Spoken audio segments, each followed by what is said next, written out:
que el esfuerzo no termine hoy, empieza mañana de vuelta, 60 días para dar la vuelta, para ganarle a aquellos que convocando desde el odio hoy construyeron un principio de nueva mayoría. Si estuviéramos en un país normal, estaríamos festejando una elección. Pero no estamos en un país normal.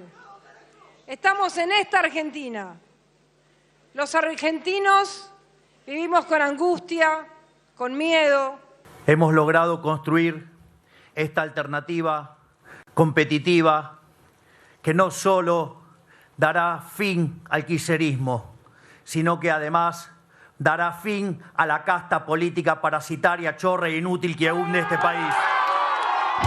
Bestiario Político, un podcast que analiza la política de manera global y hace un compendio de esas figuras que, como bestias, buscan, influyen o controlan el poder. Conversaciones a veces profundas, a veces no tan serias, de dos profesionales de la política. Edgar Gutiérrez, consultor y estratega político, y Osvaldo Ramírez, director de ORC Consultores. Bestiario Político.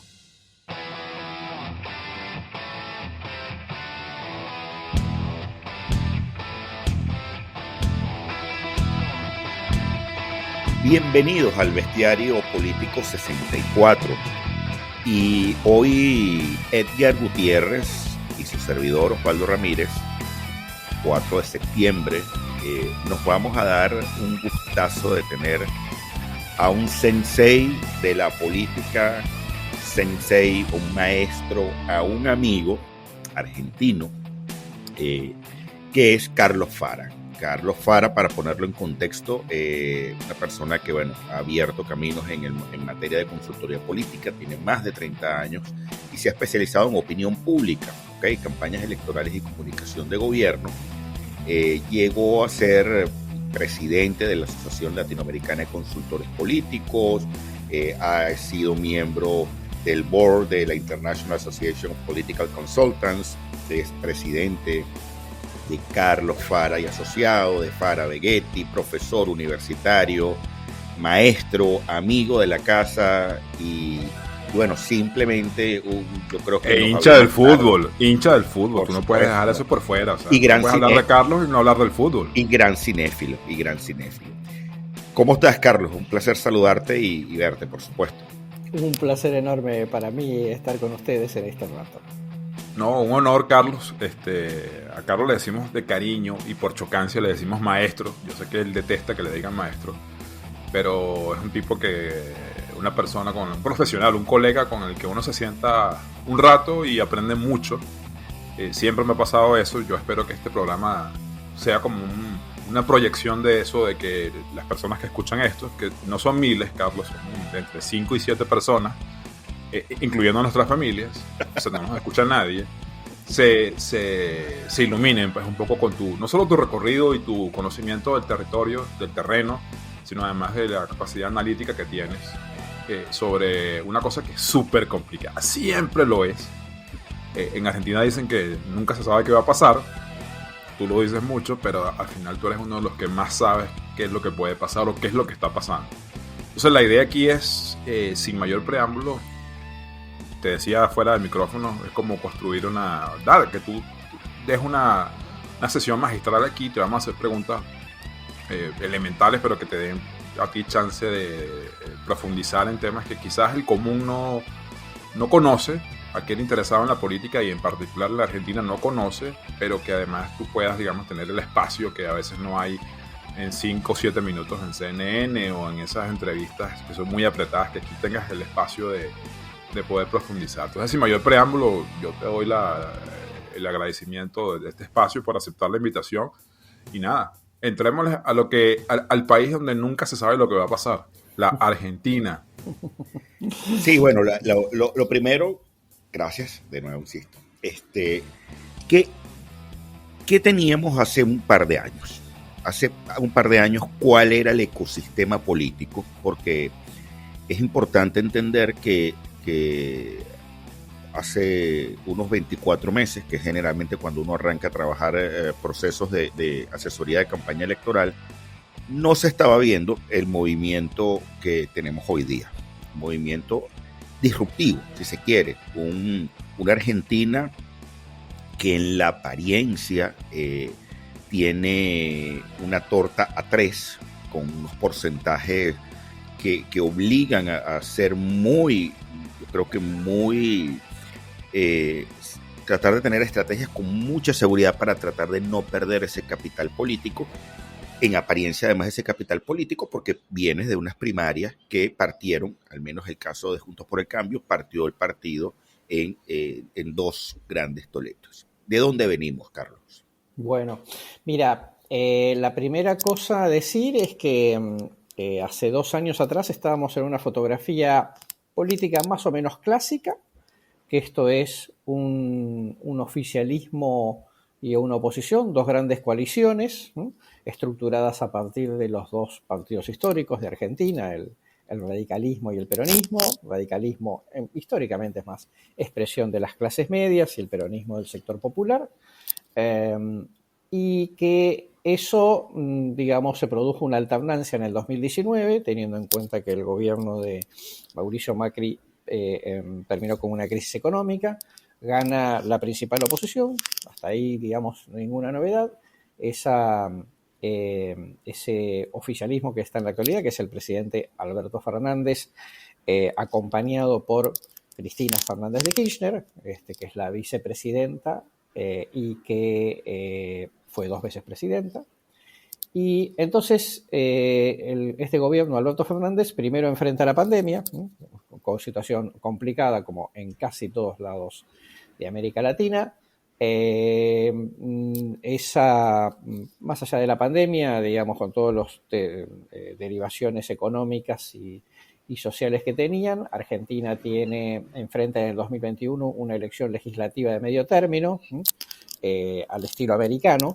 Nuestra Constitución, digamos, en su arquitectura principal es bastante semejante, y el oficialismo pierde. Hasta ahí, digamos, lo más o menos natural, digamos, que pasó, yo te diría, en los últimos 15 años, ¿no?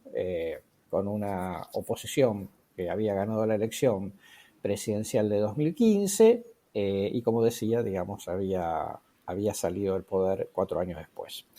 Pero bueno, en el 2021 todo el mundo imaginó el esquema clásico, ¿no? Es decir, un oficialismo con muchos problemas económicos, muchos problemas políticos, de conflicto entre el presidente y la vicepresidenta, y que por lo tanto, digamos, volvía, ¿no?, el turno de Juntos por el Cambio, que así se llama, digamos, la principal oposición, que en su momento encabezó Macri, y que, bueno, eso podía llegar a tener, digamos, algunas situaciones eventualmente disruptivas, pero que básicamente íbamos al esquema clásico de un oficialismo desgastado, lo reemplaza la principal oposición y ahí más o menos termina la situación.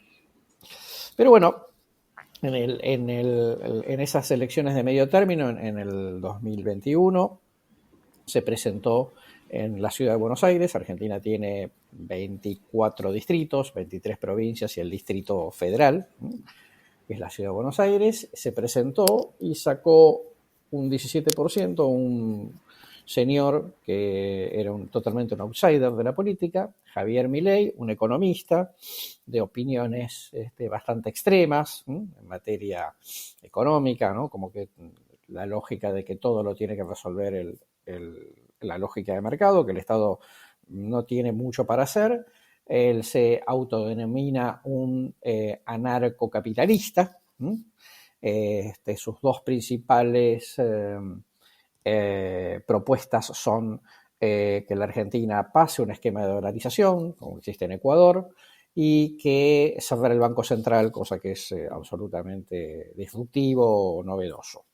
Con un estilo muy comunicacional, muy hábil, ¿no? Un personaje muy vehemente, muy carismático, y que tiene además un eje discursivo potente, que es ir contra la casta, lo que él llama la casta, ¿no? Que fundamentalmente uno diría el statu quo de la política, sobre todo las dos principales coaliciones que en mayor o menor medida gobernaron los últimos años de la Argentina.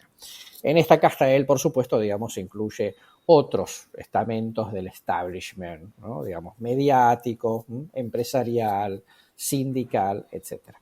Hasta ahí un personaje que saca el 17% de los votos en el distrito Ciudad de Buenos Aires, que es un distrito el más cosmopolita del país, un distrito con sectores, con buena parte de su población de sectores medios y altos, con este esquema disruptivo, como varias veces sucedió desde el regreso a la democracia en 1983, hasta ahí no se debería llamar mucho la atención, más allá de los aspectos, digamos, un poco, digamos, extravagantes, ¿no? De su estilo personal, pero un personaje como aparecen varios en la política. Bueno, ni él, al ser elegido con el 17%, digamos, obtiene un par de diputaciones, y todo el mundo supone que, bueno, ¿qué es eso? Una manifestación, digamos, de fastidio contra el statu quo, pero 2 diputados no van a hacer mucho, no van a mover mucho, digamos, el amperímetro del sistema político. Pero bueno, las cosas se fueron complicando, ¿no? Primero el señor decidió que él no iba a cobrar su sueldo, que él iba a vivir de sus honorarios personales como economista, y entonces abrió, digamos, un sorteo para que la gente se inscriba, y el que gana ese sorteo mensualmente recibe su sueldo, ¿no? O sea que sorteó su sueldo todos los meses. Bueno, una estrategia de marketing interesante, digamos, ¿no? Porque obviamente nacionaliza, ¿no? Miles y miles de personas se inscriben para recibir el sorteo del sueldo. El primero que lo gana es una persona que se confiesa ideológicamente en el otro extremo de lo que piensa Milei, pero que bueno, que necesitaba la plata, ¿no? Y así fue sucediendo la situación en donde uno muy claramente decía el próximo escenario presidencial, que es el que estamos transcurriendo en estos momentos, es un escenario de cambio. Por lo tanto, Argentina, que es un país, digamos, es un país grande, que es un país con una estructura territorial fuerte, con un sistema institucional federal, históricamente, todo el mundo supone que para enfrentar un recambio presidencial, la gente finalmente va a confiar en una estructura grande, ¿no? Que tenga presencia en todo el país, que tenga alcaldes, gobernadores, diputados, senadores, equipos de gobierno, etcétera.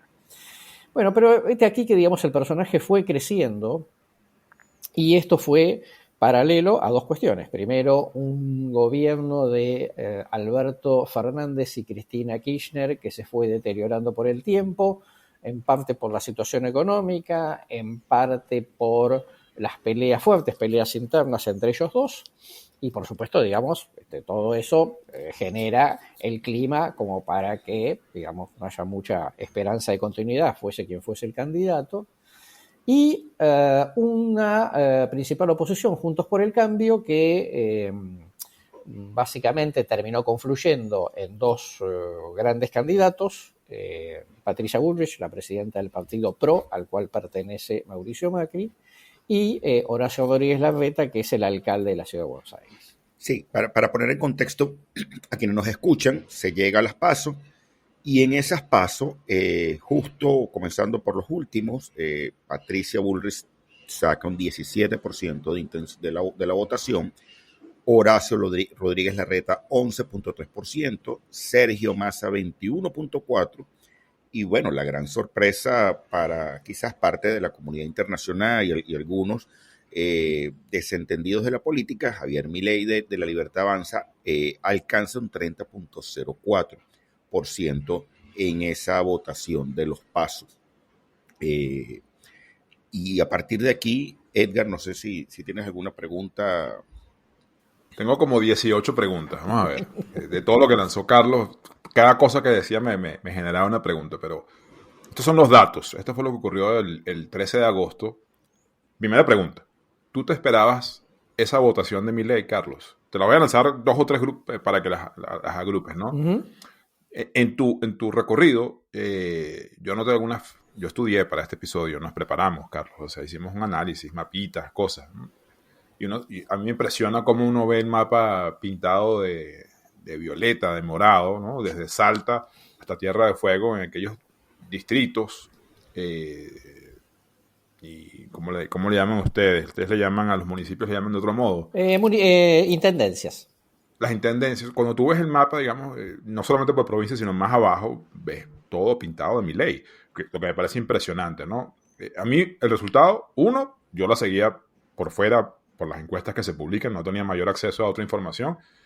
Ninguna encuesta creo que le estaba dando más de 24 o 25 hasta el final de las publicadas a Milei, y sacó lo que sacó, casi 30 puntos. Uh-huh. Mi primera pregunta es, ¿eso te sorprendió? Lo segundo es, ya en el oficialismo se veía viendo un desastre.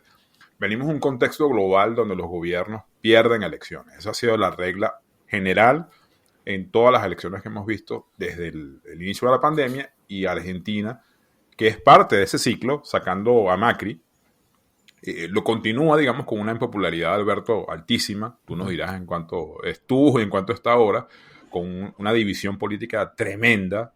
Después ya te voy a profundizar cosas sobre esa.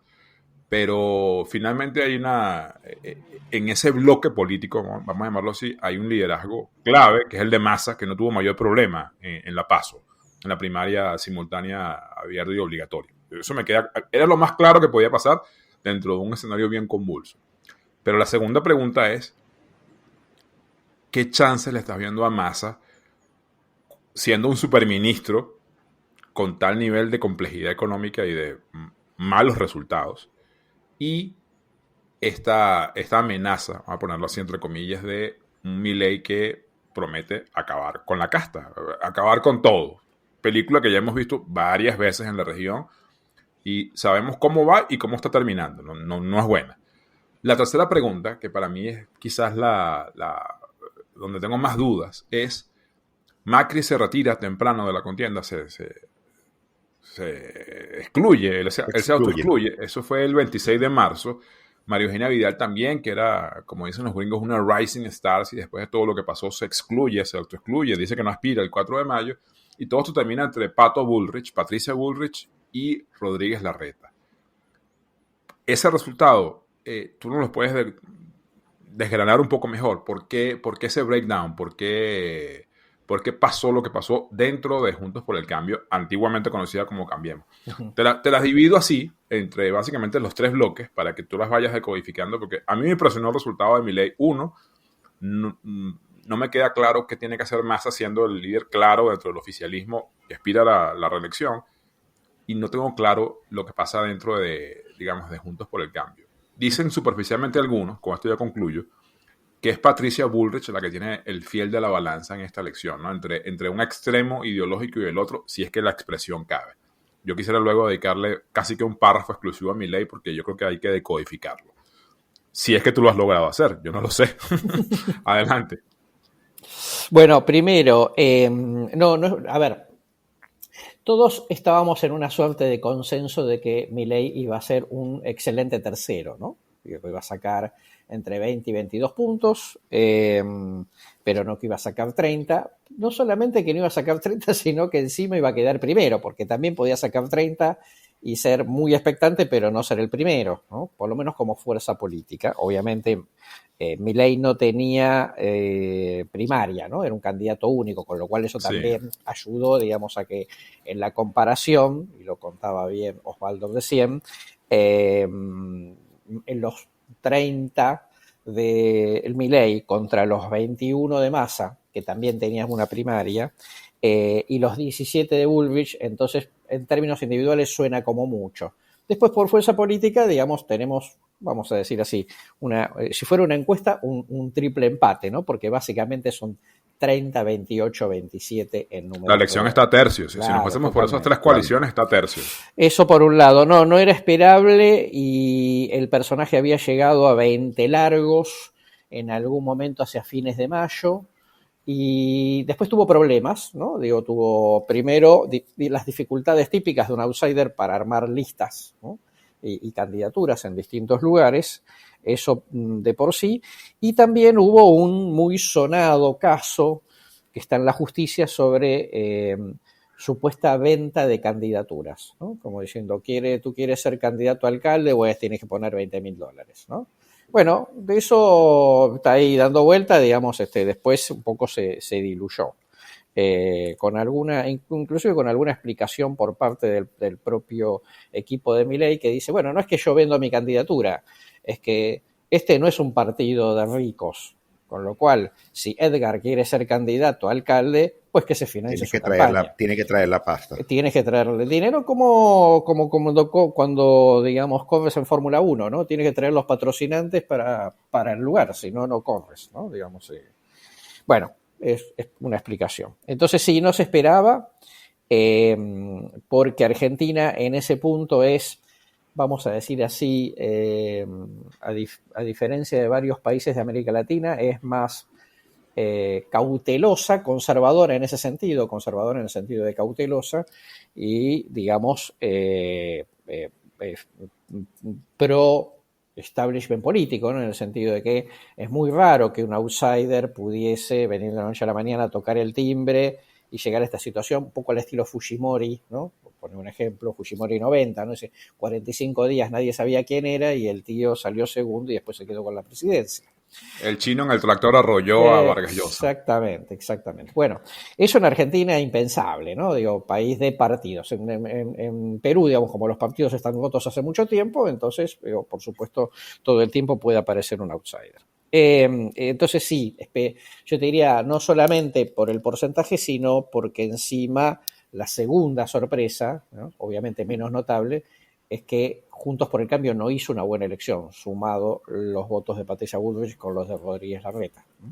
En general, los dos candidatos o el partido tuvo problemas en su comunicación. Claro, totalmente. Yo creo que en general, y yo esperaba que en general saliera primero, no más de 32%. Saca 28, uno podría decir, bueno, tampoco es tanta la diferencia. Pero claro, el problema es que hubo uno que salió primero. Porque si hubiera salido primero con 28, uno hubiera dicho, bueno, no hicieron tan buena elección, pero de última, viste que hay un impacto psicológico, obviamente, de salir primero. Bueno, esto en principio no era esperable. Yo lo que creo que lo charlé con varios colegas, estamos, digamos, de acuerdo en que el público de Milei es un público poco politizado, poco ideologizado, y que en cuanto lo empezaron a castigar mucho desde el establishment político, los medios, por estos problemas que les comentaba, yo creo que hubo una parte del público que vamos a decir, se alejó del responder encuestas o directamente, digamos, mintió su voto, y por lo tanto, digamos, como no era tan socialmente aceptable decir que se iba a votar a Milei, quedó, digamos, ese núcleo como más duro. Pero, o sea, digamos, un clásico ejemplo de espiral del silencio. Total, de esas situaciones en donde, como pasa muchas veces en América Latina, llega alguien que es un poco una suerte de antisistema y que en función de eso la gente calla el voto, no responde en las encuestas directamente, pero después termina sucediendo. Eso yo creo que debe haber una mezcla de los dos, porque si tú ves ahora las recién publicadas, luego de las PASO, ahora Milei sí marca primero, con algunos puntos de ventaja sobre Massa o sobre Bull. Yo creo que debe haber una mezcla de los dos. Es totalmente esperable que fuera así, digamos, ¿no? Porque, como decimos un poco jocosamente, hay muchos votantes que salieron del closet, ¿no? Digamos, sí, así es, claro. Y después el efecto de decir, ahora es socialmente aceptable decir que votaste a Milei, ¿no? Porque votaste al que ganó, ¿no? Desde ya. Eres parte de la nueva mayoría o de la nueva minoría más grande. Claro, es el nuevo grupo IN y la cosa está de moda y no quiero quedarme por fuera, pues. Totalmente así. Bien, eso por un lado. En el segundo lugar, respecto a las posibilidades de Massa candidato y ministro de Economía al mismo tiempo, de una crisis fenomenal que nos está llevando. Solo posible en Argentina, solo posible en un país como la Argentina. Con más de, con ya, digamos, probablemente con una proyección de 120 o 130% de inflación anual. Que es la pregunta de, bueno, ¿y cómo diablos el ministro que tiene esa inflación es el candidato, ¿no? Bueno, acá hay cuestiones, digamos, políticas, ¿no? Porque recordemos un detalle que es Massa se había ido de este oficialismo, ¿sí?, del kirchnerismo en el 2013, había ganado una elección de medio término en su distrito, en el distrito más importante de la Argentina, la provincia de Buenos Aires, y luego salió tercero en la elección presidencial del año 2015, con el 21%, fue el tercero más votado de la historia argentina, ¿no? Este es un detalle para poner ahí y ponerle un resaltador, porque esto significa que la Argentina ya viene avisando de que no se conforma solamente con dos grandes opciones, ¿no? Concluyo, cierro ese paréntesis y digo, la figura política más importante del oficialismo es Cristina Kirchner, no el candidato, ¿no? Así como dentro de Juntos por el Cambio la figura política más importante es Mauricio Macri, ni Bullrich ni Larreta. Entonces, digamos, los liderazgos políticos, por desgaste, pero son liderazgos políticos, están fuera de la competencia electoral. Que esto también, digamos, es un elemento para considerar. Yo creo que las posibilidades de Massa son muy bajas. Un colega excelente aquí en Argentina, Ignacio Lavacchi, analizó 150 procesos electorales en América Latina con crisis económica. Solamente uno hubo continuidad de oficialismo, que fue Fernando Enrique Cardoso, cuando fue elegido presidente, porque era el autor de una solución que ya estaba funcionando, con lo cual, digamos, la expectativa, digamos, fue positiva. Fuera de esa situación, digamos, no hay absolutamente ningún caso desde ese punto de vista, además, esto da largo para charlar largo, pero además con un peronismo con crisis estructural, ¿no? Que ahora después, cuando hablemos más en profundidad del fenómeno Milei, lo vamos a poder describir mejor. No, yo te diría que lo que obtuvo es un núcleo duro, no va a obtener menos que eso. Puede, digamos, mejorar algo su desempeño porque se aceite mejor la maquinaria electoral, pero, digamos, yo esperaba que sacara entre 28 y 30 y sacó 27 y poco. Entonces, digo, tampoco me llamó un poco la atención, digamos, se terminó un poco cumplir esa perspectiva. Pero tampoco era una candidatura que estaba siendo desafiada, ¿no? O sea, él es un candidato hegemónico dentro del oficialismo. Exactamente. Yo me imagino que eso impacta en la movilización. Siendo aún obligatorio el voto en la Argentina, yo creo que eso tiene un efecto siempre sobre la movilización. Sí, totalmente, eso desde ya. Y se enfrentó a un candidato que sacó 6 puntos, que fue una elección digna.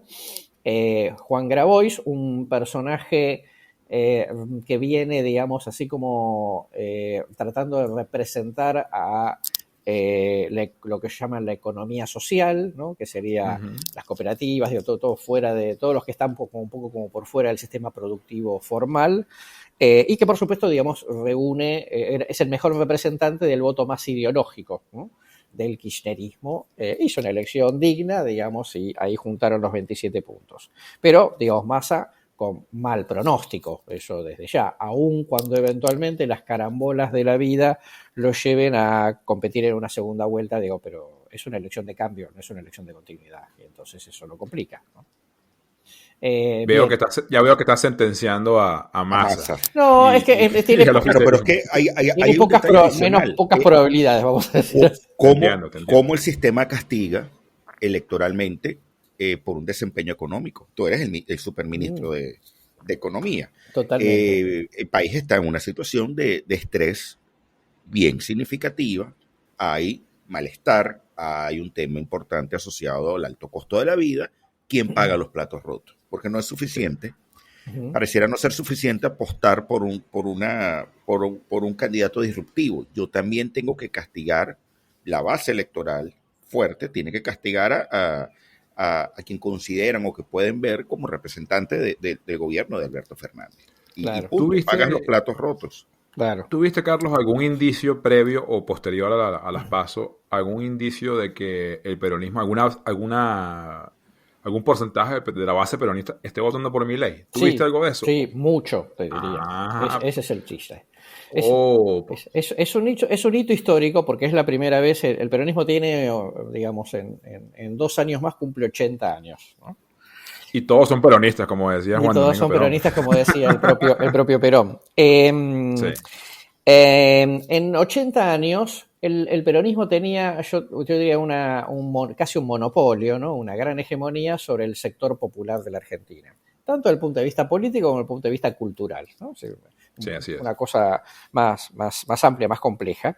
Es la primera vez que se produce, que aparece un personaje que desafía al peronismo en su propia base, ¿no? Sin estructura, ¿no? Sin Estado, ¿no? Digamos, además con una alternativa ideológica muy distinta, ¿no? Absolutamente, son las antípodas ideológicas de las bases fundacionales del peronismo. Yo digo, ¿hasta qué punto Milei no es una especie de Perón sin Estado, ¿no? Porque Perón, digamos, construyó el peronismo a partir de que era funcionario, ¿no? Claro, en un área muy sensible, y se produjo, digamos, esa eclosión en el año 45. Podríamos estar frente a un fenómeno totalmente novedoso, y yo te diría, sí, el peronismo perdió muchos votos, digamos, a manos de Milei, y cuando uno ve el mapa de calor de georreferenciado, está claro que a medida que el peronismo retrocedió, la fuerza política de Milei se llama la libertad avanza, ¿no? Correcto. Okay. Entonces yo digo chistosamente que donde el peronismo retrocede, la libertad avanza, ¿no? porque le ha ganado votos en su base insólitamente, ¿no? Insólitamente. Pero es parte también de ese descontento de otros fenómenos que estamos viendo en otras latitudes, pero que lo venimos conversando Edgar y yo desde hace tiempo, en función del estrés, de la crisis del paradigma de la democracia liberal. O sea, los partidos y los gobiernos no le están dando las respuestas que están aspirando los ciudadanos. Para nada. Y comienzas a aspirar a soluciones personalistas, a mesianismo. Uh-huh. Mesianismo sin institución, porque al final del día, ahí viene el punto, hasta dónde el personalismo o el mesianismo puede lograr transformaciones sin tener los tentáculos de la burocracia clásica y poder justamente cambiar y hacer las revoluciones o hacer las transformaciones que deseas para que obviamente esa expectativa logre ser satisfecha que tienen los ciudadanos. Y aquí hay un detalle adicional. Milei está llegando a una elección en donde, justamente conectando con el famoso escándalo de la venta de votos, ¿con quién te estás juntando para tú poder tener un trampolín, para tú poder abalanzarte? O sea, puedes estar llegando en confiar en cualquiera y que cuando el cualquiera obtenga el poder, simplemente se deslastra de ti, porque te conviertes en un portaaviones, pero no necesariamente la gente tiene lealtad al portaaviones. Uh-huh. En donde se está montando. Total, absolutamente así. Te quedaba pendiente, Carlos, de codificar la contienda Bullrich, Rodríguez Larreta. Me quedó pendiente esa. Totalmente. Bueno, a ver, primero Juntos por el Cambio es una coalición típica de que apunta a sectores medios y altos, que junta a un partido radical, el Partido de la Unión Cívica Radical, un partido histórico con tendencia, yo diría, un poco más socialdemócrata, sobre todo, digamos, por la impronta que le puso Raúl Alfonsín, el primer presidente de la democracia. Otros sectores, como la coalición cívica, algunos peronistas que se separaron, digamos, del kirchnerismo, ¿no? Vamos a llamarlo un peronismo de centro, y por supuesto el PRO, que es una expresión más clásica de centro-derecha, ¿no? No es una expresión, digamos, extrema en absoluto. Esa es una amalgama muy productiva desde el punto de vista de la complementariedad de los votos, porque básicamente todos en general pescan en una especie de gran pecera, pero digamos lo que se produjo acá fue una división interna muy fuerte, con una Patricia Bullrich muy claramente tratando de competir por un voto a la derecha y un Rodríguez Larreta, digamos, tratando de competir por un voto más moderado, ¿no? Menos ideológico, menos politizado. El tema es, Patricia Bullrich, en esta lógica, como esta es una primaria, son primarias abiertas donde la gente tiene que ir a votar. Bueno, hemos tenido el nivel de abstención más alto, digamos, desde el regreso a la democracia, pero de todas maneras fue a votar el 70% y viste que existe siempre esta cosa de, bueno, la primaria es una cosa, la general es otra. Bueno, sí, relativamente, ¿no? Digo, porque si votan todos, entonces, digamos, tu primaria no es una primaria, es una primera elección, etapa de una una general. primera etapa. Exactamente así. Bueno, ¿qué hizo? Casi que parece una primera vuelta de unas eventuales 3 vueltas. Exactamente así. Bueno, porque le hablas a todo el mundo, ¿no? Exactamente. Digamos, no le hablas a algunos miles de afiliados a tu fuerza política. Entonces, Patricia Bullrich tomó la decisión de tener un discurso muy extremadamente fuerte intransigente sobre la necesidad del orden. Como que la Argentina es un gran desorden, ¿no? que solamente con mucha coraje político se puede gobernar y enfrentar al kirchnerismo, y eso le sirvió mucho para ganar la primaria, 17% ella, 11% Larreta, y ahora está en un cepo del cual no sabe cómo salir. ¿Okay? Déjame hacerte una pregunta superficial de esas clásicas de lugares comunes. ¿Patricia hizo una muy buena campaña u Horacio hizo una muy mala campaña? ¿Cómo lo ves tú como profesional de la comunicación política? Lo de Horacio Rodríguez Larreta fue muy pobre al final, ¿no? Okay. Fue pobre desde el punto de vista publicitario y fue pobre desde el punto de vista conceptual también, ¿no? Se quedó en esta cosa de, bueno, a la gente no le interesan los gritos y etcétera, y entonces de esa manera la gente está cansada de la grieta y quiere una comunicación más light, y bueno, y hasta eso llegó. No es que fuera conceptualmente incorrecto, lo que pasa es que, como todos sabemos, en los detalles está el diablo, depende cómo lo implementes eso, digamos, ¿no? Por supuesto. Total. Dijiste algo interesantísimo, que es el cepo, donde está ahora Pato Bullrich. Yo voy a tocar eso después, junto con Osvaldo, porque queremos proyectar un poco, ¿no?, lo que va a ser octubre. Por cierto, la elección es el día del cumpleaños 53 de Milei. Sí, exactamente. Estudiando me di cuenta. Cuidado, y el regalo de cumpleaños es o muy bueno o muy malo, no lo sé, pero ya vamos a hablar de pero eso. te hago una pequeña interrupción simpática, que es en el tarot, el 22, porque la elección es el 22 de octubre, en el tarot el 22 es el loco. Señores, el bestiario político ahora se vuelve astrológico. Carlos Fara hablando de tarot. Hermano, eso está bueno. ¿Ves? Siempre es importante. De lo que usted nunca esperaba. Carlos Fara, el gran consultor, hablando del tarot. Llevábamos 2 hablando de fashion politics y ahora le metimos al astropolitics. Solo quería destacar, Carlos, un detalle, rescatar algo que dijiste, que es que, y es un hecho, que es que 2 grandes liderazgos, si es que podemos calificarnos como tal, yo dudo más de uno que del otro. Por un lado, el de Cristina Fernández de Kirchner no compite porque tiene un problema, digamos, legal, pero eso no le impedía competir en las PASO. Sin embargo, ella decidió no participar. Y Mauricio Macri, que yo no sé si es un líder, lo pongo incluso como una pregunta, también fuera. Este mensaje de que estas grandes figuras, estos tótems, no estén, digamos, abanderando, personalizando o personificando, la contienda, es un cálculo político de que lo que viene, de lo que ellos lo que ven o avisoran es tan malo en el punto de vista del desempeño gubernamental que prefieren esperar y medirse luego, o es un paso al costado para producir un cambio generacional y orgánico en las estructuras políticas. Parece una pregunta filosófica. No, es muy importante. No, yo te diría... se están metiendo en el cuartel de invierno. Vamos a esperar que pase la tormenta. Yo te diría que es sobre todo un cálculo político. Yo creo que los dos hubieran querido ser candidatos si los números le daban. Y si se corren porque los números no dan, ¿no?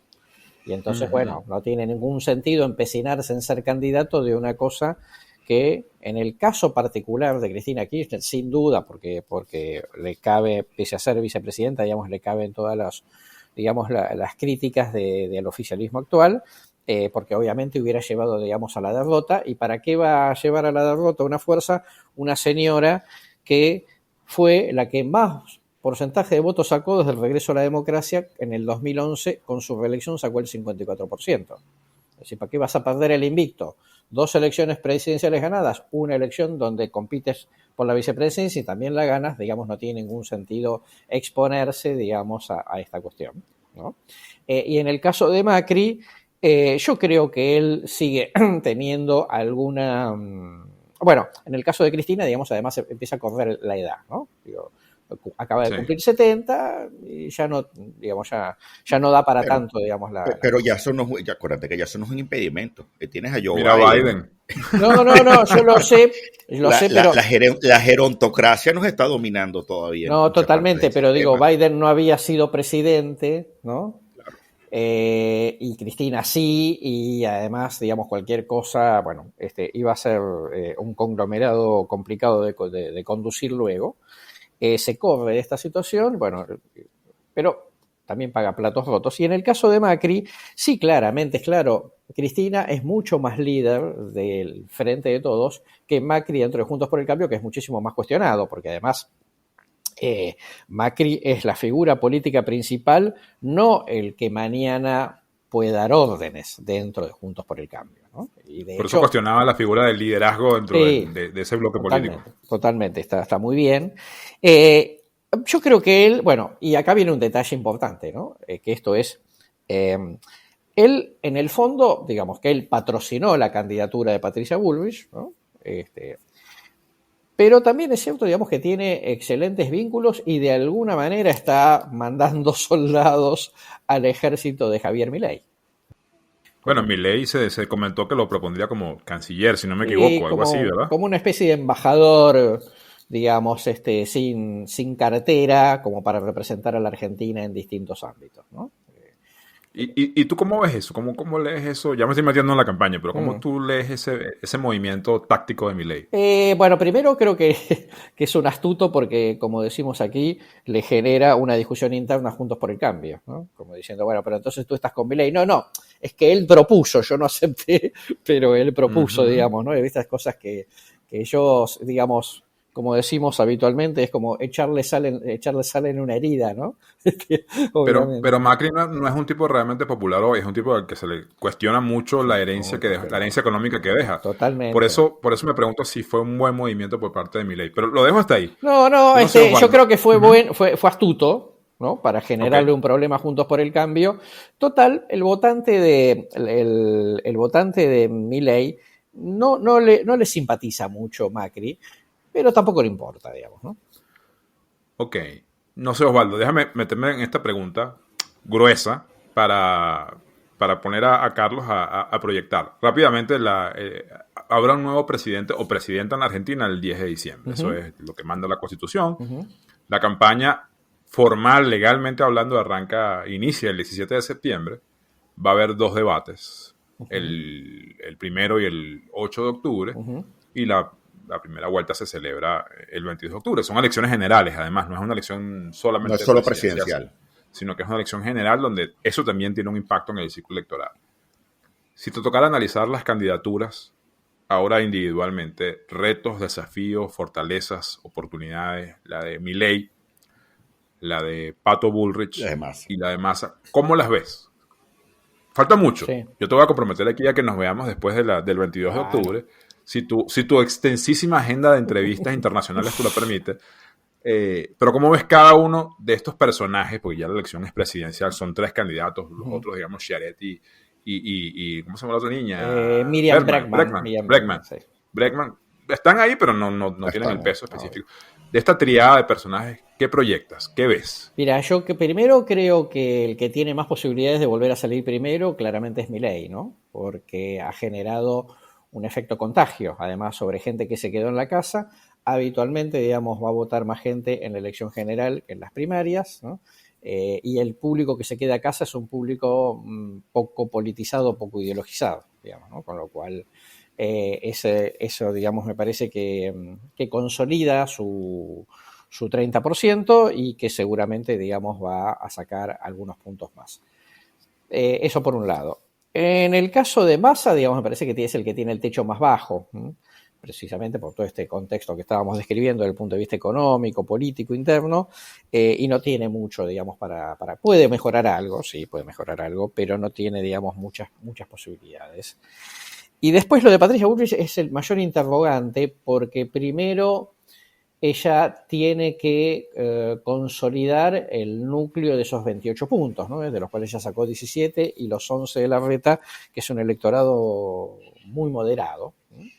Probablemente no tenga mucho a dónde ir, con lo cual los consolide, pero hay que hacer los gestos, ¿no? Hay que hacer los gestos de moderación. Y luego de eso, Juntos por el Cambio habitualmente mejora mucho su elección entre las PASO y la general porque es el que mejor usufructúa un público que se queda en casa que dice, y me parece que son, digamos, tienen como, vamos a decir, códigos de comunicación o de estilo político que le resulta más atractivo, digamos, a ese votante no politizado. Pero claro, el tema es que ahora está Milei, ¿no? Con lo cual, interrogante. Ese es una primera interrogante. El otro interrogante sobre Patricia Bullrich es la estrategia de la... Ella tuvo una suerte de eslogan, de frase muy fuerte, con buenos spots, que decía, hay que hacer cosas muy importantes en la Argentina. Hay que hacer todo. Dice, porque si no es todo, es nada. Como diciendo, digamos, blanco y negro. Y el tema es que ese discurso de tanta fortaleza, ahora no sé cuánto concita de atracción por fuera de Juntos por el Cambio, ¿no? Con un votante más independiente, más moderado. Y sobre todo, ha quedado en la percepción como la que menos posibilidades tiene de entrar a la segunda vuelta, ¿no? Es decir, ha perdido protagonismo político. Psicológicamente el elector piensa eso. Claro, totalmente. Aunque después no suceda, pero, digamos, como todos sabemos, digamos, son de esas cosas que cuando dan el brief estratégico diría, se la ve con debilidad política, no es protagonista, digamos, entonces tienes que actuar como para enmendar eso rápidamente. Entonces es un interrogante porque inclusive los propios votantes de Juntos por el Cambio no están muy seguros de que ella pueda entrar a la segunda vuelta y todo el resto de los votantes piensan que si hay una segunda vuelta es entre Massa y Milei y que tiene más posibilidades Milei eventualmente de ganar esa elección porque es una elección de cambio, ¿no? Ese es más o menos, digamos, el escenario que yo veo inmediato, ¿no? sobre las tres figuras. Y pudiera haber una sorpresa de que Milei en la primera vuelta se lleve la elección. Claro, no lo descarto. Parece lejos hoy, ¿no? Está lejano todavía. Porque convengamos en que, primero, para que no haya segunda vuelta, hay por lo menos dos escenarios. Uno es que superes el 45% y se acabó la historia, pero eso parece hoy una quimera.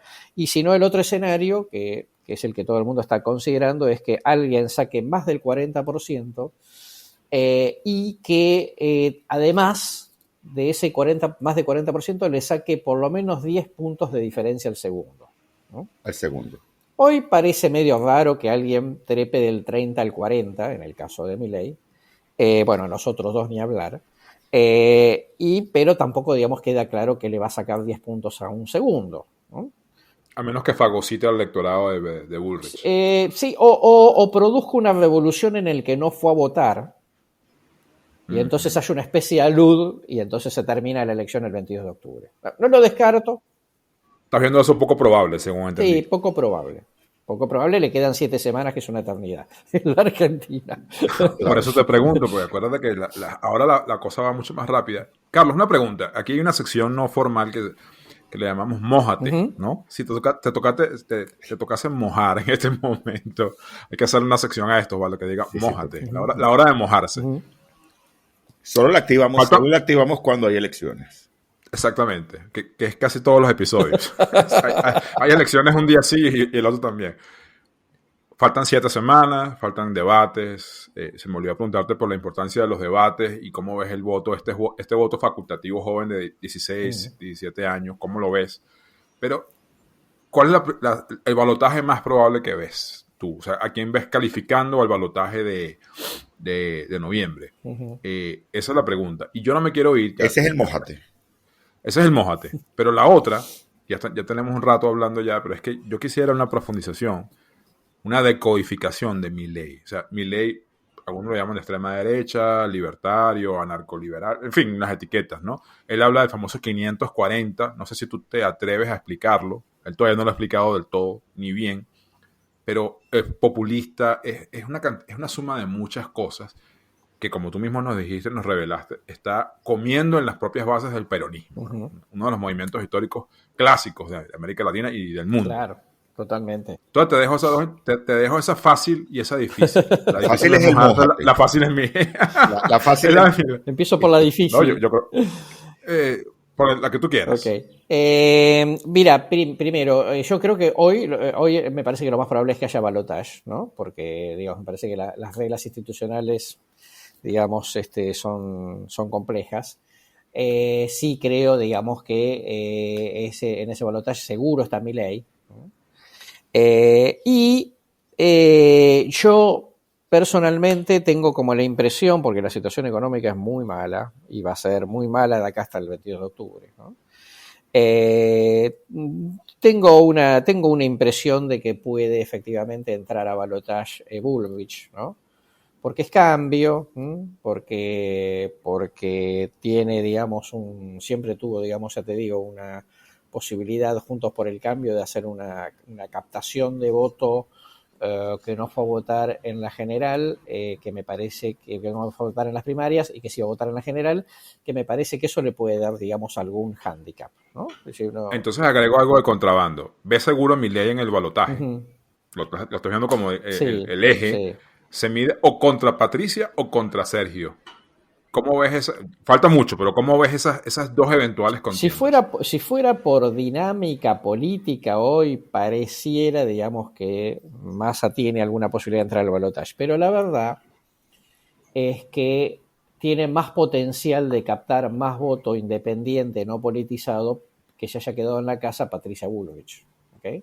Por la propia fuerza política. Entonces, digo, creo que hay balotaje.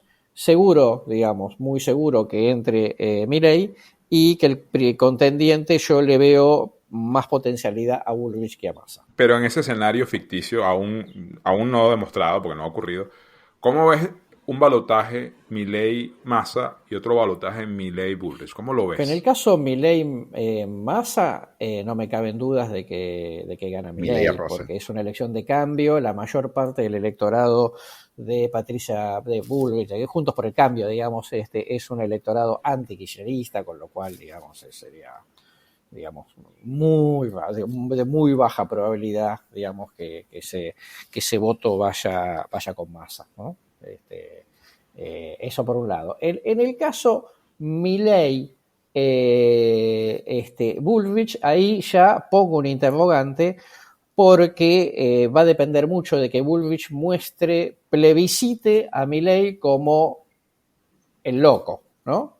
Y entonces vota en la cordura, digamos. Yo entiendo que hay que ser disruptivo, pero ojo, porque este personaje puede estrellar el auto rápidamente. Entonces, el voto de Massa ahí me parece que estaría como más dividido. Entonces, ahí me parece que tiene una posibilidad Bullrich de, si va en una segunda vuelta, a ganarle a Milei, ¿no? Aunque hoy esté un poco desdibujada, esa es la verdad. Ok. Veo de tu análisis en general, le ves unas altísimas probabilidades a Milei de llegar a la meta final. Sí. Es lo que estoy entendiendo. Sí. Hoy te diría que si le tengo que poner probabilidades al escenario, me parece de todos los escenarios el más probable. Entonces háblanos del loco, como dicen algunos. Háblanos de Milei. ¿Qué es Milei? O sea, yo creo que es una discusión que trasciende a la Argentina, Carlos. O sea, tú no lo vas a decir en clave Argentina, pero esto es Bolsonaro, esto es Trump, esto es Meloni, esto es Bukele. Que uno puede estar de acuerdo o no con ellos, te pueden gustar más o menos, pero esto es una cosa que está pasando globalmente. ¿Qué es Milei para ti? ¿Cómo lo definirías tú? La primera cosa que te diría es que, en un punto, no quiero utilizar no la palabra para, digamos,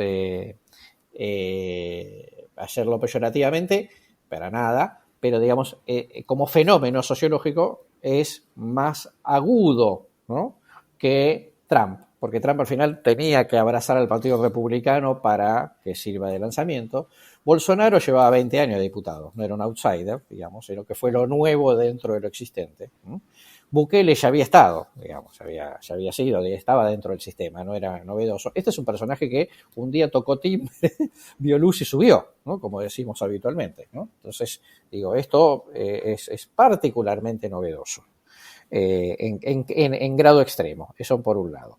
Segundo, Argentina está en una situación inédita, por lo menos desde el 83, que tiene 3 gobiernos seguidos que terminan con crisis económica, ¿no? El segundo gobierno de Cristina, el gobierno de Macri y ahora el gobierno de Alberto. Y entonces es muy claro, digamos, su discurso anticasta en el sentido de, bueno, llegamos a esta crisis por la culpa de los dos. Entonces, digamos, obviamente hay que hacer otra cosa completamente distinta. Y me parece que eso, sumado a que una prolongada crisis económica terminó de, sobre todo, digamos, le afecta a los más jóvenes porque los menores de 30 vieron poca o ninguna bonanza en la Argentina, ¿no? Yo, a mi edad, vi varias bonanzas en Argentina que después algunas terminaron mal, pero las vi. Entonces acá lo único que tenés es esta cosa de un año la economía crece un poquito, después baja, sube, perfecto. O sea, obviamente eso no te genera expectativa de futuro, con lo cual alguien que tiene 26, 27, 28, 30 años, digamos que más o menos cuando empezó a votar a los 16, a los 18, nunca vio nada que le generara expectativa, ¿no? Que generara un horizonte de futuro interesante. Entonces, ese sector es el más desestructurado, ¿no? Es el menos integrado en la economía formal, ¿no? Nosotros acá tenemos una aplicación de delivery, ¿no? Muy popular que se llama Rappi, ¿no? Y entonces muchos llaman al voto de Milei el voto Rappi, ¿no? Porque es el tío que, digamos, se arregla a la buena de Dios, sin sindicatos, sin vacaciones, sin aguinaldo, sin servicio médico, sin nada. Está a la buena de Dios. Y dice, bueno, veamos, a ver, cambiemos, total, es una apuesta, ¿no? Y una pregunta allí, cuando en los estudios se interpreta, o se hace esa pregunta, ¿quién crees que puede o está más capacitado para resolver la crisis económica? ¿Eso sale marcando a Milei o marca a otros candidatos? Está como la misma visión. Claro, es una buena pregunta. Está como muy fragmentado, porque, digamos, de última, todos estamos impactados por una persona que lo votó el 30%, y yo siempre digo, bueno, ojo, el 70% no lo votó. Digamos, claro. No estamos hablando de una mayoría social, estamos hablando de una primera minoría, digamos, que ha generado mucho impacto, que es distinto. Lo que es absolutamente cierto es que el electorado de Milei hoy es el más esperanzado de la Argentina, es el más entusiasmado, ¿no? Porque efectivamente no solamente ganó, sino que además tiene unos títulos disruptivos que son convocantes. El gobierno no lo tiene porque, digamos, el electorado del gobierno hoy es un electorado apesadumbrado, digamos. La situación no es buena, digamos, es bastante mala, pero voy a votar a Massa porque me parece que dentro de todo por ahí puede encontrar la solución más adelante. Y en el caso de Juntos por el Cambio, porque Juntos por el Cambio nunca terminó de explicar para qué quería volver al gobierno, si iba a hacer algo distinto o igual a lo que ya había hecho. Y entonces mucha gente dice, bueno, si van a hacer lo mismo pero más rápido, que eso es un poco algo del eslogan del cual se enamoraron, entonces, bueno, si vas a hacer lo mismo, no te voto, obviamente. No hicieron autocrítica, no pusieron nuevos títulos, no genera expectativa, no tienen un gran eslogan que digas, yo lo voy a votar, digamos, por una palabra mágica, como sucede habitualmente, y entonces, por lo tanto, vamos a decir, hay una especie de primera minoría que piensa que Milei, que es un economista profesional y muy formado, efectivamente tiene la gran solución para la Argentina. ¿Cómo va a terminar después la película? Veremos, pero hasta que es así, no es a ver, me parece que es muy importante diferenciar lo que el candidato dice de lo que el público ve, ¿ok? Porque el público no es ni libertario, no es ideologizado, no es politizado, no le importa un cuerno la política. Todas las operaciones que le hicieron, políticas y mediáticas que le hicieron a Milei quedaron fueron al bote de la basura, digamos, porque como no es un público politizado, no ve esas noticias, no le importa. Claro. Los otros fueron un desastre. ¿Por qué no le voy a dar, digamos, la oportunidad a Milei eventualmente, ¿no? Entonces, me parece que es un público totalmente fastidiado con el statu quo. Yo no lo veo un voto bronca, lo veo un voto esperanzado con Milei, que es muy distinto. O sea, no es que, interesante. Claro, que fui a votar ahora a Milei para joder, al statu quo, pero luego vuelvo a la sensatez. No, yo creo que esa gente no vuelve, porque no tiene expectativa en el otro lado. Entonces, me parece que sí es importante tener mucho cuidado con, pues yo diría, vamos a decir así, el electorado de Milei está a la izquierda de Milei, porque en realidad está esperando, digamos, una cierta situación de solución, pero también un poco de protección, ¿no? Y de moderación por parte de Milei. Claro, totalmente. Entonces, si hay miedo. No hay que leer el proceso político con los cánones habituales ideológicos a los cuales estamos acostumbrados, y que no hay que confundir las características de la oferta con las características de la demanda política, porque es bastante distinto. Me quedo con esa frase: la gente de Milei, los votantes de Milei no están votando con el hígado, sino con el corazón, Sí, con la esperanza. Totalmente. Interesante. Totalmente. Yo creo que deberíamos, con tu venia, Carlos, tener otra conversación luego de octubre. Muchísimo vamos a ver los gusto. debates, vamos a ver y que veamos, porque yo sí creo que esto se va a ir a noviembre, al balotaje. Y bueno, como te prometimos que te íbamos a robar solo 1 hora de tu tiempo, y Osvaldo ya está cianótico porque él quiere grabar siempre episodios muy cortos, esa es su obsesión, nunca lo ha logrado, hay que decirlo. Vámonos a las secciones de este programa, ¿no? Vámonos a la bestia de la semana. Las bestias de la semana. Mira, yo creo que es muy interesante, ya que estamos hablando de Argentina, de persona que termina despilfarrando capital político, la pondría Cristina Fernández de Kirchner. ¿Okay? Ella sería tu bestia. ¿Por qué? Bestia. Porque esa persona sacó el 54% de los votos en el año 2011, ¿no? Obviamente es de esas situaciones, como sabe, que en donde no hay segmento electoral, prácticamente en donde no ganes, ¿no? En mayor o menor medida, porque tenía toda la oportunidad después de 2011 de hacer algunos ajustes moderados en la economía, no los hizo, y en esta situación está ella políticamente y todo el conglomerado político que está, ¿no? No se olviden que el kirchnerismo, desde 2003, que apareció con la presidencia de Néstor Kirchner, lleva 20 años, de los cuales 16 gobernó el kirchnerismo. ¿Okay? Correcto. Entonces esto es muy importante, porque nunca nada desde el 83 había durado tanto tiempo políticamente, aunque básicamente estamos hablando dentro del marco del peronismo, y está totalmente tirado al bote de la basura si hubiera tenido un poco de sensatez, ¿no? Y hubiera ejercido liderazgo como para que el barco no encallara desde el punto de vista económico. Que tenía todas las posibilidades. Con el 54% tú puedes hacer prácticamente lo que quieras y le puedes explicar a la sociedad que hay que hacer algunos remiendos, ¿ok? No lo hizo. Y aún así, su candidato o presidente, digamos, Daniel Scioli, en 2015 perdió en un balotaje por solo 700.000 votos. O sea, se podría haber ganado si hubieran hecho las cosas en serio, no las hicieron. Y tuvo la astucia de correrse al cargo de vicepresidenta y por proponer la candidatura a Alberto Fernández y ganar con la friolera del 48% en el 2019, cuando Juntos por el Cambio decía: no vuelven más, la gente ya está harta del kirchnerismo, no vuelven más. Bueno, volvieron. O sea, hasta te dio una segunda oportunidad en la vida y la desaprovechó. Y ahora es un personaje que está sumamente desgastado. Osvaldo, ¿cuál es tu bestia? Mira, para mí la bestia esta semana es Joe Biden. Okay, estamos en la presencia de un desgaste importante de candidatura. Cada vez más sigues viendo una persona que creo que está colocando en bandeja de plata o contribuyendo, de lo que hablábamos un poco en el episodio pasado sobre Trump y ese oxígeno que chupa todo el sistema.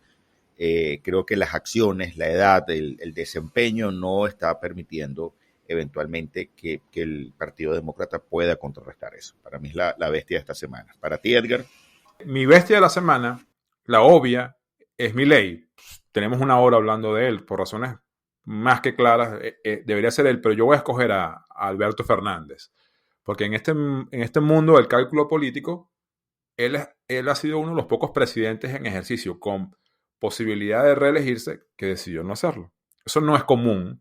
Eso no es común en la historia, y menos en la historia latinoamericana. Y aunque eso evidentemente responde a un mero cálculo político, sabía que le iba a ir muy mal y que no tenía ninguna posibilidad de nada, se mete en los libros de historia como alguien que prefirió no optar por ese privilegio que le da la Constitución. Entonces yo me voy a quedar con él por esa razón. Dicho eso, les sugiero que pasemos a la sección de recomendaciones. Lo que recomendamos. Quiero hacer en esta sección un disclaimer. Podríamos hacer 5 bestiarios políticos, 5 episodios, si pusiéramos a Carlos Fara a hacer recomendaciones. Es obsesiva la frecuencia con la que nuestro invitado hace recomendaciones filmográficas de series, de libros en sus redes sociales. Si no me creen, métanse en el Instagram en Fara5508.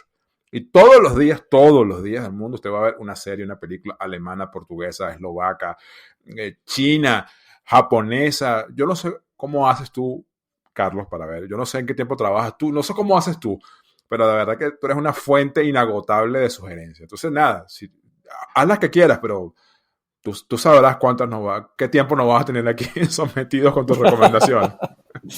No, primero por respeto al tiempo y la paciencia de los oyentes. En esta vuelta me voy a concentrar en 2 libros. Solo 2 libros, wow. Solo 2 libros, pero bueno,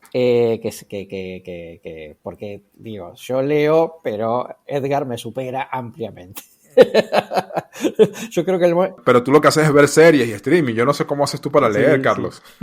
No, eso es una buena pregunta. Bueno, no, pero las cosas que más me han impactado, digamos, en los últimos tiempos.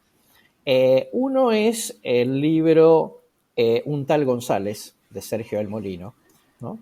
Es vamos a llamarlo así, una biografía novelada sobre Felipe González.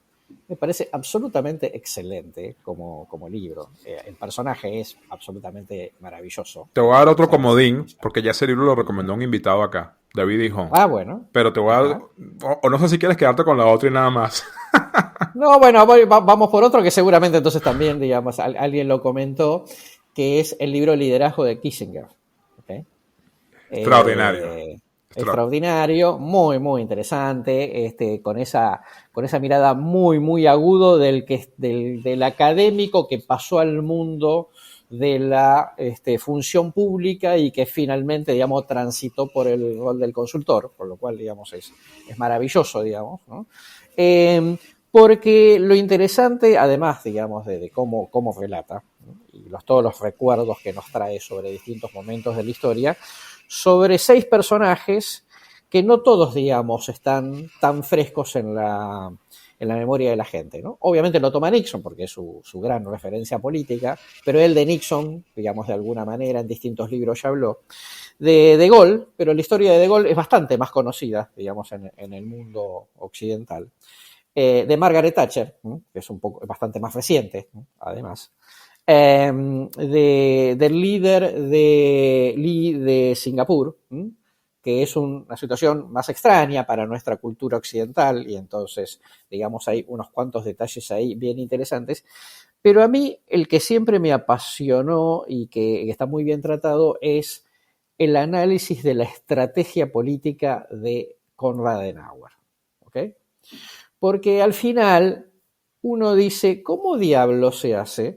No solamente para conducir un país ocupado, que nace de cero, porque Francia no nacía de cero, digamos, Francia tuvo un cambio de régimen político, digamos, pero era la misma Francia, con una sociedad totalmente golpeada desde el punto de vista psicológico, ¿no? De haber perdido una guerra, haber terminado de la peor manera, de enterarse los desastres que había hecho, digamos, el propio régimen nazi, y tener que, como decimos en Argentina, tragarse muchos sapos, ¿no? Porque para conducir a Alemania después de la Segunda Guerra había que aceptar una cantidad de anomalías y de personajes, digamos, grises, que seguramente habían estado en el régimen anterior, sencillamente porque algo había que construir, ¿no? Algo había que hacer con esa materia prima, digamos, de no mejor, de baja calidad en muchos casos. Y ese es un mérito notable porque todos suponemos que los líderes son los que toman como grandes decisiones a partir de cuestiones de mucho coraje, ¿no? De Gaulle, Margaret Thatcher, el propio Nixon, la apertura china, etcétera, etcétera. ¿Qué califica Kissinger de Adenauer? La estrategia de la humildad. Uno podría decir, la estrategia de la humildad, uno casi no se la recomendaría a ningún cliente, ¿ok? Correcto. Pero es maravillosa la descripción, porque para mi gusto, digamos, es de las situaciones claramente más difíciles que uno podría analizar, ¿no? Si hubiera tenido que estar en los zapatos de Adenauer. Y es un libro que se puede leer, Carlos, además, por capítulos, independientemente del uno del otro, y Sí, lo total. disfrutas de igual manera. Yo creo que es Totalmente. una pieza, digo, ya escrita, ya creo que ya tiene 100 años, ya cumplió 100 años. 100 años, ya cumplió 100 años. Kissinger ya. Y una lucidez extraordinaria. ¿Tienes alguna otra recomendación, Carlos, o lo quieres dejar hasta ahí? No, después hay un libro que me parece interesante, que es sobre un ex líder político del Partido Liberal en Canadá, ¿no? Que tú me vas a ayudar con el nombre porque yo soy malo de memoria. Fuego y cenizas. Fuego y cenizas, exactamente así, de alguien que estuvo, digamos, tuvo una buena posibilidad de poder ganar la elección, digamos, para conducir Canadá. No lo logró. Una persona que había vivido fuera de Canadá 30 años, que básicamente era un académico de Harvard, y que alguien lo vienen a convocar para decir, tienes que ser tú. Logra ser líder de la oposición, pero finalmente fracasa, y ahí lo más interesante del libro no es tanto que fracasa, que pueden fracasar muchos, sino la persona de la cual es, como decimos, sapo de otro pozo. Total. No es del mundo político. Y entonces hay un montón de cosas que le resultan absolutamente extrañas a su ser personal, y me parece que es muy interesante eso también. El personaje se llama Michael Ignatieff, y yo creo que eso es un libro, me sumo a tu recomendación, Carlos, es un libro que toda persona vinculada al poder tiene que leerse, porque es casi que una reflexión desde el antipoder. Absolutamente. De una profundidad increíble, y se lee muy rápido, se lee muy, muy divertido, pero extraño, y te pongo como tarea para tu próxima invitación, Carlos, series, porque de verdad, Bueno, métanse en el perfecto. Instagram de Carlos Fara y no van a tener que dejar de trabajar y pedir vacaciones. Se van a llenar de recomendaciones. Osvaldo Ramírez, ¿qué tienes tú de recomendaciones para esta semana? No, vale, lo primero, por supuesto, recomendar el libro escrito por nuestro amigo Carlos Fara. Okay, esto es importante. Cómo ser un consultor político, se llama. Te lo leíste, ¿no? ¿Te lo leíste? Bueno, sería un imbécil si no lo hubiera hecho. Pero es importante para todos aquellos que quieren entrar en estas dinámicas. Y el segundo, un libro recién que acaba de publicar Roberto Santiago, se llama La Rebelión de los Buenos, premio Fernando Lara de novela 2023, publicado en España. Parte de esa novela negra que es un género interesante, y en el cual, un poco para leer la sinopsis, Fátima Montero, que es una propietaria de un gran imperio farmacéutico, contrata un abogado para que se encargue de su divorcio. Y bueno, por supuesto, en este encargo, lamentablemente su marido y socio tiene una relación amorosa con una menor de edad y desea destruirlo, por supuesto. Viene todo el tema, cae el bufete, el tema de la justicia, se enfrentan multinacionales, pero bueno, interesante porque prácticamente arranca con esa famosa frase que es: para que el mal triunfe solo es necesario que los buenos no hagan nada. Entonces, sobre esta rebelión de los buenos, va interesante. Les confieso que es una lectura rápida y amena. Edgar, ¿tú qué tienes? Tengo un par de cosas como tributo pues a nuestro invitado, a quien considero uno de los faroles de este negocio, de este mercado, de esta industria. Voy a ponerlo a él la recomendación, no con su libro, que se ve que lo ibas a hacer, porque eso es obvio para mí, ese librito de cómo ser un consultor político hay que tenerlo, pero le voy a recomendar a todo el mundo que se meta en internet, en el diario Clarín, y que se busque el último artículo de opinión de Carlos Fara, que se llama Una nueva normalidad, donde en muy pocos párrafos resume muchas de las cosas que dijo aquí de manera brillante. Esa es la primera recomendación, es fácil, es gratis, se la pueden buscar en internet, diarioclarin.com, y ahí lo van a buscar. La segunda es una recomendación académica. Me van a perdonar el dislate aquí, que solo hacemos puro podcast y música. Este es un estudio que, incluso autorizado por Facebook, le permitió a una serie de académicos entrar a la plataforma, hacer cambios a la plataforma y estudiaron el comportamiento del electorado norteamericano en el 2020. Y de toda esa investigación ya surgieron 4 papers. Uno de ellos, el que yo he podido conseguir gratis, lo publicó la revista Nature, y este equipo lo dirijo entre muchos investigadores a nivel global, un profesor de la NYU que se llama Joshua Tucker. Y este paper en español se llama Las fuentes de ideas afines en Facebook son frecuentes, pero no polarizantes. Like-minded sources on Facebook are prevalent, but not polarizing. Lo que dice este paper, en pocas palabras, es que esta famosa análisis o fenómeno de las cámaras de eco, que polariza más a la gente, en realidad no polariza tanto, sino que ya la gente tiene unos gustos y se queda ahí, y la gente, hablando en clave argentina, la gente que sigue a Milei, que le gusta Milei, va a buscar siempre información sobre Milei. Pero eso no significa que, por cómo funciona la plataforma, la sociedad argentina se vaya a polarizar más. Claro. Las explicaciones dicen, hice este paper, están afuera. Cito este paper, y estaba disponible en internet, y quien lo quiera se lo mando por digital, porque de aquí van a surgir muchas fuentes de investigación, van a surgir libros. Para mí esta es la nueva camada de la investigación sociopolítica clásica que vimos con The American Voter, que vimos con Lasserfeld, que vimos con todas las escuelas clásicas de pensamiento de sociología política y electoral, porque hoy la realidad es esa, la realidad es el Facebook, la realidad es TikTok, y ya hay investigación académica politológica muy, muy seria y profunda al respecto. Esa es mi recomendación, ese paper. Las fuentes de ideas afines en Facebook son frecuentes, pero no polarizantes. Y hay 3 más que no he podido conseguir, las estoy buscando. Ahí se las dejo.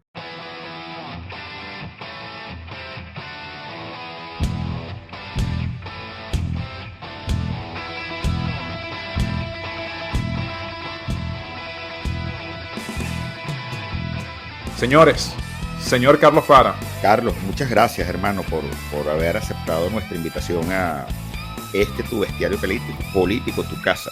Me quedé con el sinsabor de que Carlos Fara no recomendar una serie, pero bueno, lo lograré en la primera vuelta a Argentina del 22 de octubre. ¿Estás comprometido, Carlos? Totalmente, pero así generamos expectativas sobre el próximo podcast.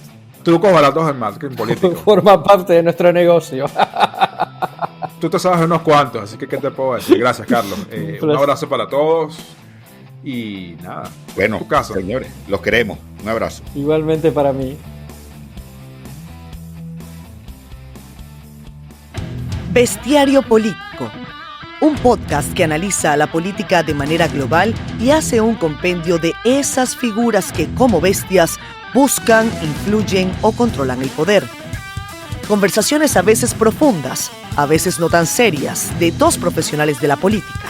Edgar Gutiérrez, consultor y estratega político, y Osvaldo Ramírez, director de ORC Consultores. Bestiario Político.